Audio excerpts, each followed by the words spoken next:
Alright guys, so one of my clients did get approved for a student visa at the age of 34. After 12 years of study gap and a bachelor's degree, only the person did get approved, but this sort of an approval comes at a certain cost to a lot of risks and everything. Now if you are ready for those risks and if you want to know what really it takes in order to get somebody approved at this particular age, please be tuned till the end. My name is Sahil.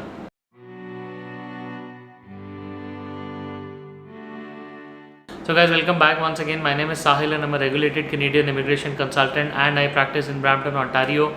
My office is there, but right now I'm traveling to India. So if you have to get in touch with me, please get in touch with me on my Canadian number on WhatsApp, and if you have to give me a regular call, and that's gonna be on the Indian number which is on the screen.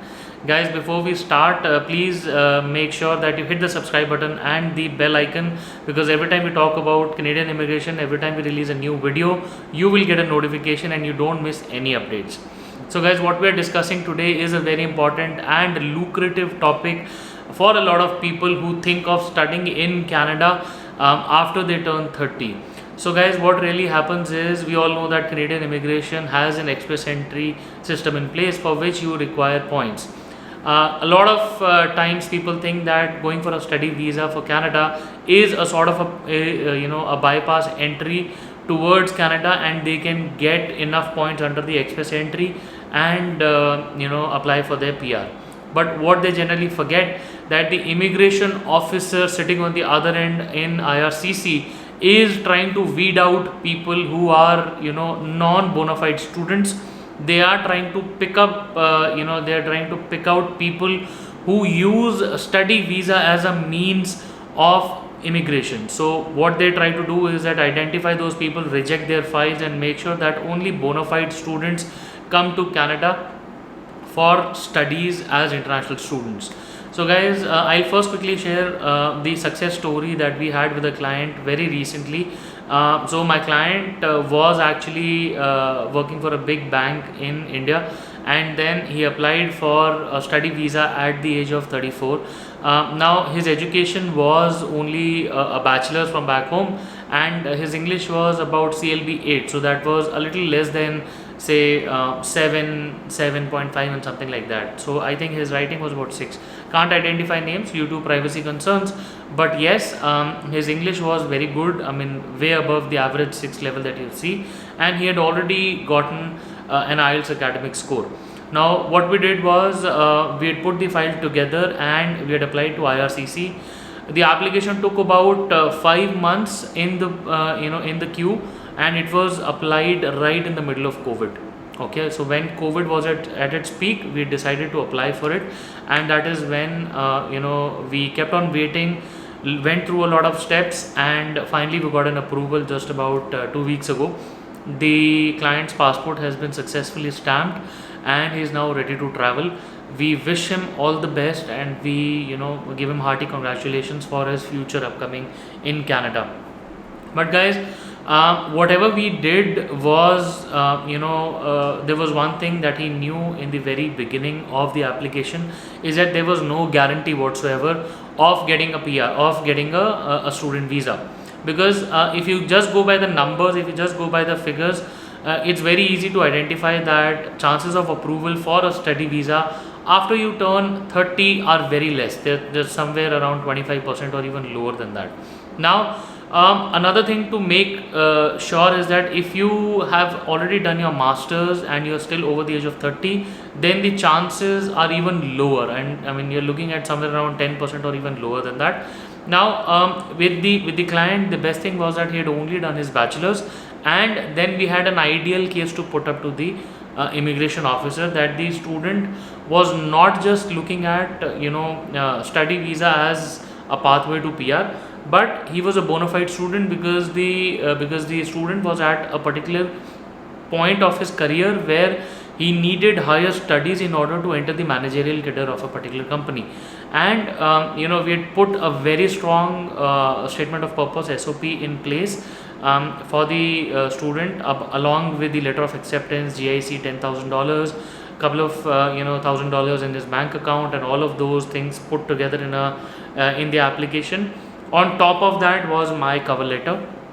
Now The fact that we had put a cover letter on top is something that is very important, because if you go through your file by yourself, or if you go through some local agents, they may not be able to put their cover letter on top. Now the value of the cover letter is basically that we stitch the whole story together as to why the client was doing what he was doing in the past, why has he selected a particular course, and then there are a couple of grounds that we cover, about 7 or 8 grounds that we cover when we are applying for a particular student visa, and especially for matured students who have crossed the age of 34-35. For them it becomes increasingly important for us to first be convinced by ourselves that the student is a bona fide student. Then we stitch a proper story together based on the students inputs, and we actually put the the actual case on paper, and then we pass on this submission to the IRCC officer, where the officer obviously goes through the entire file, identifies whether what we are claiming is true or not. The IRCC officers definitely have their own checks and balances in place, where they have their own sort of understanding of the file, whether the student is going to be a bona fide student, is this course necessary for the student, is the funding in place, does he have a better future outside Canada when he returns to his country. A lot of things are there which they generally take into consideration when they are approving a particular international student visa, study permit. So guys, that is what the approach is generally when we are applying for a student visa. I think in this particular client's case, we did work quite hard, and his review is up there in the in our Google business listing as well. And for now at least, he's happy, and we sincerely hope that his student visa takes him a long way, and that is a success story that you guys can understand for sure. But what you need to understand is that there's a lot of risk involved in applying for such visas, because what really happens is that the 25% success rate is globally applicable, whether you're from any country and you're applying from any country for an IRCC visa. But the risk of money, so let's say if the visa in a particular event is the visa is rejected, what do? You lose a couple of $100 in terms of your application fee. You lose your consulting fees. You may lose, or the college might deduct a particular admin fee if the visa is rejected. So the price, when I was saying that every visa comes at a price, the price is this opportunity cost, that in the event the visa is refused, this is what you lose, and the college will refund the money, but they might deduct something, they might not, but you definitely lose the other variables or the consumables like your application cost and consulting cost and everything.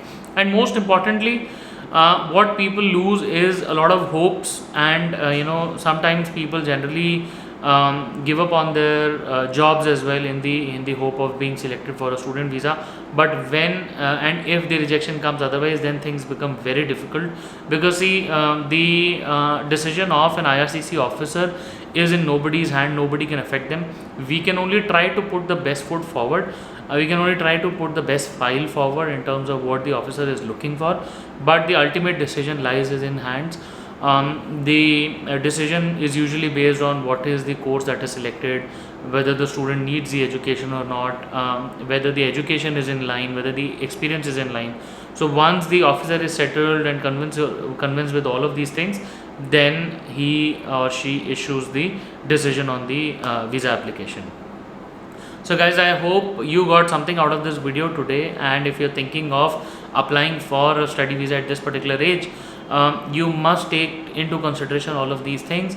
And the only mantra that I have in life is that if you have nothing else to lose, if this is the only step that is there between you and your Canadian dream, then why not just take it rather than sitting at home and doing nothing.